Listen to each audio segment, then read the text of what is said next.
Hi and welcome from Norway. I just arrived here yesterday.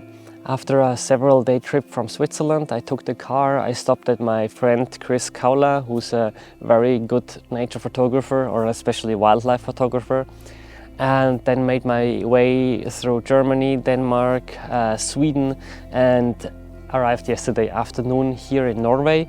I'm currently in the Dovrefjell National Park, and the driving was a bit tiring at some point, but the last hour was just amazing. Just this landscape that you have here in the Dovrefjell and also the Rondane National Park that is basically adjacent to the Dovrefjell National Park. It's just amazing. It's like this mountainous and endless landscapes with so many lichens and mosses and some small shrubs and trees around. Really beautiful. So I arrived here, and because the weather was not very stable, it was sometimes raining during the last hour of driving, I decided to use kind of the dry weather to just install the tent, because the tent itself is waterproof, but obviously installing it during rain is not a good idea. So I installed it somewhere, because that's the cool thing about Norway. You can camp basically everywhere that's allowed. So I just camped here. I'm far away from the next camping or anything. And then I decided to go for some pictures. And I have been in Dovrefjell National Park in 2017 with my sister and my mother. So there it was actually more a family trip than a photography trip, or maybe a combined trip. And this time I'm alone, so I can do whatever I want. I can stay as long as I want with the birds, which definitely has some advantages.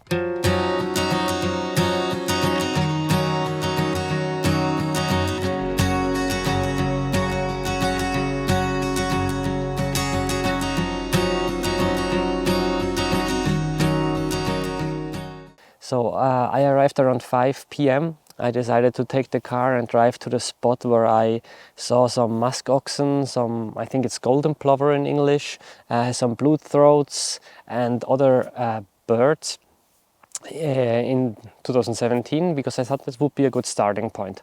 So I parked the car, I walked a bit up, and the beginning was still like this small birch trees that you can also see behind me. Very beautiful, because they're much smaller than they are where I come from in Switzerland, because here we're very close to the timberline. Because of the climate, they don't grow so big, and I find them super cool, and also how they are a bit crooked sometimes. Anyway, I passed this part. I didn't see too many birds, so I decided to just continue and to basically scout a bit. What I had with me was the RF 600mm f4, the RF 100 to 300mm tele-extenders, my two R5s, and then some material for filming as well, in case there would be something cool. So then I made it over the timberline after, I don't know, maybe 45 minutes or so. And then I ended up in this fjell landscape. And for me, this is just something really hard to describe. It's something so beautiful for me, because you have these vast and endless landscapes that I'm not used to from anywhere else. I come from Switzerland, and we have gorgeous mountains. They're very impressive. I like to go there and camp, looking for alpine ibex, for rock ptarmigan and many other species. But this here is just, it feels like something else, because it's really almost endless landscapes, open landscapes. That's really cool. There's also so many lichens and mosses. You have like some tiny shrubs just above the timberline. No proper trees anymore, but some small shrubs. You have some beautiful yellow and blue or pinkish flowers. Not a lot, but just a few that make some nice touches in the landscape.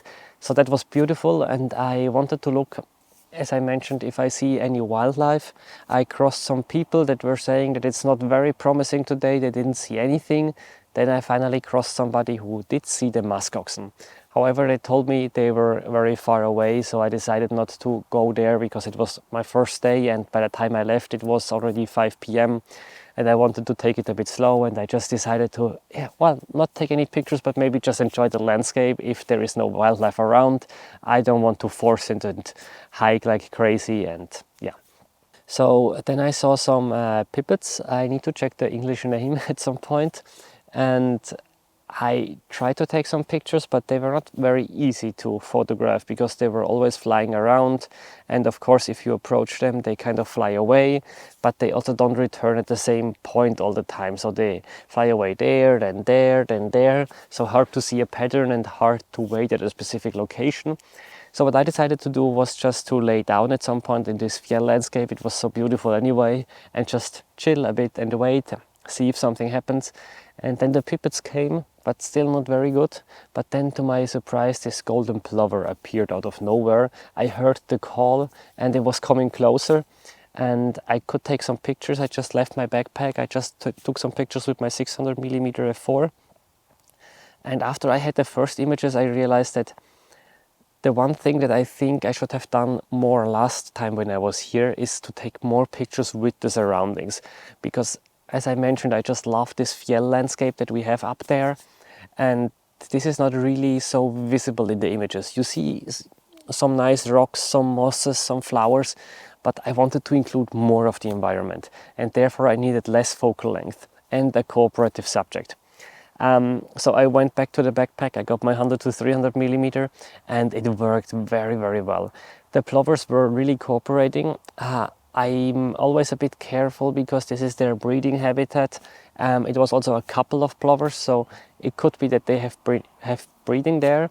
However, I don't think I was like disturbing them at their nest exactly or something, because they were like following me sometimes for like several hundred meters in different directions.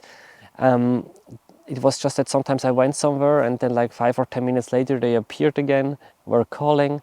But they seemed quite relaxed. They were sometimes even coming closer to me, looking a bit at me.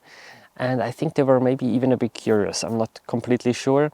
If you know more about the behavior of the plover, let me know.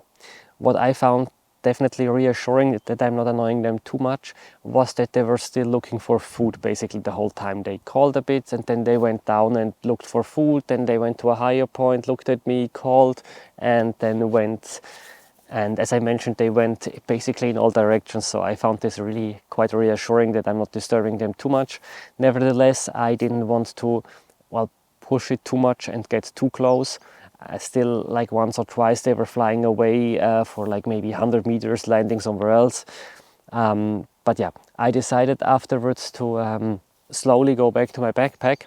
And then I saw a musk oxen appearing in the really nice evening light, just walking past me, I would say maybe with 150 meters of distance. And that's a good thing, because it's not that musk oxen are aggressive, but if you get too close, then they will defend themselves, and this can end very badly. So that's not an aggressive behavior in my opinion, because in this situation I would be the aggressor, because I don't respect the boundaries of the animal. So I wanted to keep this distance. I mean, the musk oxen was coming like to me and walking parallel to me, so I felt like keeping this 150 meters that I had at this point was safe. So I just walked a bit in parallel to get the shot a tiny bit more from in front. And it's not a perfect image, but still I like that we see a bit more of the landscape, and the light was just beautiful. Afterwards there was some rain on the other side of the, well, it was not a valley, but a bit farther away. And this gave actually the possibility of having a rainbow, and I managed to get some shots of the plover with the rainbow. I still need to edit the pictures afterwards, or maybe even sort, or maybe just import. I need to see, because afterwards I came back to the tent. By the time I arrived it was a bit before midnight, and as I mentioned, I'm not on a camping here, so I don't have any power. I just have some power banks that I loaned from some friends and my own. So my power is a bit limited, and I needed to power my microphones, my cameras, my phone, GoPro, and the laptop. So that's quite something. I will see how long I will kind of last before I need to go to a camping and charge. I hope I will manage for 3 days, but we will see. So I will import the pictures afterwards. I think it's crucial to always do the backup when you're on the road, because especially if you got such an amazing beginning of the trip as I got yesterday, I don't want to lose these images. And if you want to learn more about how you can take nice images of birds that are sharp, have a good composition, good lighting, then check out my ebook below. So I will now go back and import all the pictures of the videos, and I will definitely be back with a new video from Scandinavia soonish. So subscribe to the channel, activate the notifications, and see you soon.